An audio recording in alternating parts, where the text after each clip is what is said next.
Good morning. Welcome to another episode of Unlocking Medicare. I'm your host, Tyrone Carr. Today we have another special guest, Regina Mayes. Thank you for coming from Lourdes Rehab Center. So we have a lot of questions that pertain to skilled nursing care, nursing home, long-term care, home care.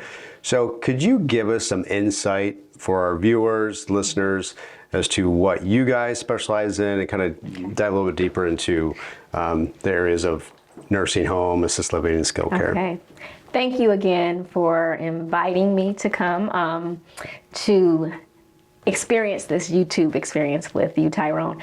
So let me tell you a little bit about Lourdes Senior Community. We are a full healthcare continuum, and it's comprised of our skilled nursing with long-term care, our independent living apartments, our assisted living apartments, and our memory care apartments. We're located in Waterford, Michigan, right off of Scott Lake, off of Watkins Lake Road.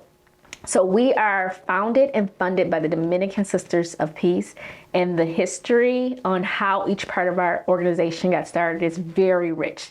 But to save all the detail, what I like about our community being a full healthcare continuum is we get to hold true to our mission and allow people to age in place no matter where they are. So our mission is to care for the elderly at every stage of their life. So if in fact they come to our community for some short-term rehabilitation, our goal is to use all of our disciplinary teams to get them healthy and strong and discharged back to their home. Now, if for some reason during their transition, they feel that there's other parts of our community they would like to explore, they're given the opportunity to tour us and transition into our community. So whether it's independent living or assisted living, we also offer an opportunity to do respite stays. So if we have someone that has come to our community, done some therapy, went home, and during a period of time, they may have declined for some reason. As they continue to age, they may need additional services. We offer respite stays within our assisted living and our skilled nursing as well. So do you have any questions about that? People always ask about respite stays. Yeah, so could you dive a little bit deeper into what that is for the viewers, as far as what that is, like custodial care versus respite care? Okay. Yes. So for skilled nursing, we offer a hospice respite stay, meaning that if a family is using a hospice organization within their home that supplies hospice services and they're on Medicare, they can take a respite stay at a skilled nursing facility every 30 days. We offer that. We also have contracts with certain respite organizations, but we also do one-time contracts. So what that allows families to do is if you're having a loved one that's on respite, or on hospice, I should say, and you're caring for them, there's times in your life that you're going to need to get refueled during that process. Caring for a loved one during that period can be very intensive. So what we do is we offer that gap of being able to have your loved one come into our skilled nursing facility under their hospice with their current hospice organization that's serving them and care for them for a period of time, whether it's, I think, 5 days. So what happens is the family now has the ability to refuel. The same thing is true for someone who isn't on hospice or just has a loved one that they're caring for, and maybe they want to take a family vacation and that loved one isn't in a condition to go. We have the ability to have a modeled apartment that they can come and live in for a period of time while you're on vacation or caring for other needs that you have in your personal life. Is there a limited period of time for someone to utilize your facility, your services? Do you guys put a cap on that? No, what we find is for our respite stays within our assisted living, where families are literally planning out their year on times when they need additional assistance. So in our skilled nursing, when someone has hospice, they're getting 24-hour skilled nursing care, plus the hospice organization that's currently serving them comes into our community to continue that service. When they come to our assisted living for respite stay, now they're getting the service of our clinic that's located within our facility of our assisted living with a doctor, 2 registered nurses, and our resident care. So we pride ourselves on having a team of people that give all-inclusive care for our assisted living. So we, as an assisted living, we're not enhanced services. We are literally a licensed home for the aged. So we provide every service and support to our residents. So that same support and service, someone on hospice or any type of respite stay gets that. So what we find is families will test us out once a year. It may go from once a year to every other quarter. But eventually, when they want to make the decision that their loved one would be safer and is ready to transition into the next level of care, many times those same people that will experience our respite stays tend to come and move in and live with us. Is there your experience? You've been in this industry for a while now. So, what would you say the big difference from Lourdes versus some of the other facilities or your competitors out there, where you guys stand out in your experience? That's a good question, and I think that COVID really made our difference more apparent. So being a licensed facility in 3 parts of our 4 locations, because our independent living isn't licensed, but our memory care, our assisted living, and our skilled nursing, they are all licensed. What that means is that the state has to do annual reviews, or every 2 years the review is, depending on if it's a home for the age or a adult foster care. So with that being said, what happens is we're held to a higher standard. It allows us to stay more in line with our mission. It allows us to give a higher level of care for our residents and our patients. And so what tends to happen, what separates us from our competitors, is a lot of facilities aren't licensed. So they could be an independent living facility that wants to enhance the type of census makeup that they have. So they'll offer assisted living or what they call enhanced services, but we're not that. We literally are a home for the age. So when you come to us, you are literally getting services that are all-inclusive and assisted, that is monitored by the state. You're a daughter to parents, and so what would be the question that you would suggest, or questions that people should be asking, coming into a situation where you have a client that's needing your services? What are questions that they should be asking, or they should be aware of, if they're considering or in need of a facility or services that you guys provide? Okay, that's a good question. For me, some of the questions I would ask is what the visitor policies and requirements are.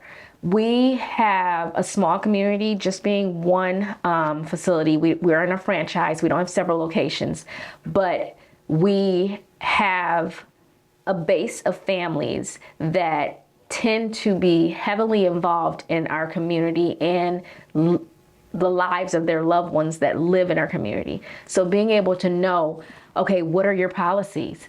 With us being licensed, there's certain restrictions that at times may be put on us by the state or by other organizations that dictate or suggest safe environments for the aging population. So to be able to know what type of arrangements or requirements are in place, it helps you feel more comfortable. At times, people may think things are being a little bit restrictive, but when you ask the right questions and you see why we do certain things, it helps you know that we're helping your loved one stay safer. So number one, that's one thing I would ask. The other thing is I would also figure out what type of programs they offer within the community to utilize my loved one's insurances. So for example, we have a clinic.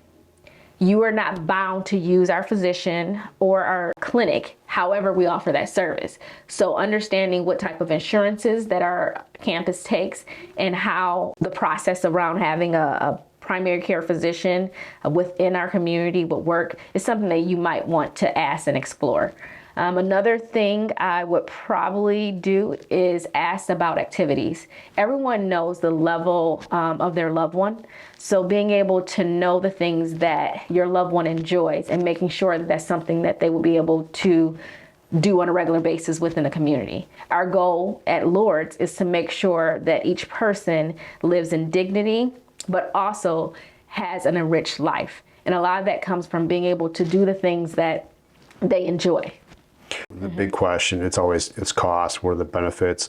Are there certain types of providers that you have a better experience with, or type of policy, whether it be a Medicare Advantage versus a Medigap policy? So I do know, I'm not in that end anymore, but I have worked in that part of our industry before, and I do know from being in admissions as well that for different insurances, reimbursement is very different. So yes, the process of getting things reimbursed can take some time, but we do have certain ones that we use and utilize. We also tend to listen to our residents because we're a full continuum. Even though there's certain insurances that we think we work better with, we allow our residents and patients to use their ability to choose which insurance companies they want to use.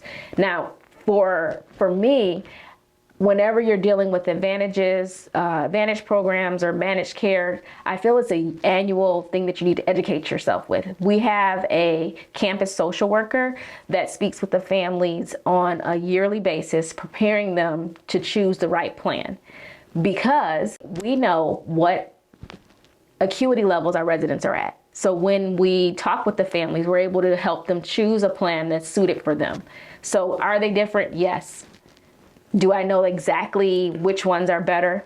I might, but I don't want to advertise or market for one or the other right now. Yeah, as a broker, we have certain carriers that we prefer to work with just because they're easier and there's less prior authorizations. So that information we share openly with prospective clients and clients, just so it's not always about the name on the door or how much you're paying necessarily. It truly is. There's a service behind it. It is. And that allows us to operate more effectively and efficiently. Plus also that is carried over to, the client as well, to make sure that they're happy and pleased in the event that something unfortunate takes place, whether it's a stroke, a heart attack, or they're needing physical therapy.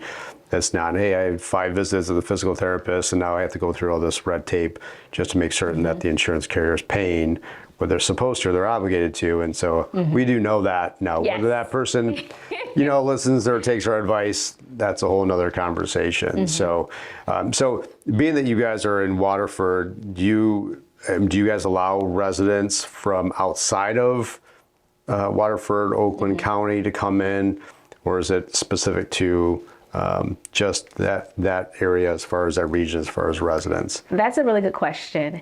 And ironically, when I first came to the campus and I was debating on, is this the place where I'm supposed to be? I met a resident and she gave me her story on how she came to our campus. And she said that every month she would read a Catholic magazine, and we advertised in that magazine. And she told her family, when I need to have these services, I want you to have me move here. And in that particular time, she was in Wayne County. So to answer your question, yes, there is no limit on boundaries, or I should say, of where someone can live to actually come to our community. We're only one community, but we're one community strong. And we will welcome anyone that feels like this is the place for them. Well, I appreciate you coming and hanging out with us this morning. And so it was a pleasure to see you and meet you again, and appreciate you coming out, Regina. So again, thank you guys for watching this episode of Unlocking Medicare.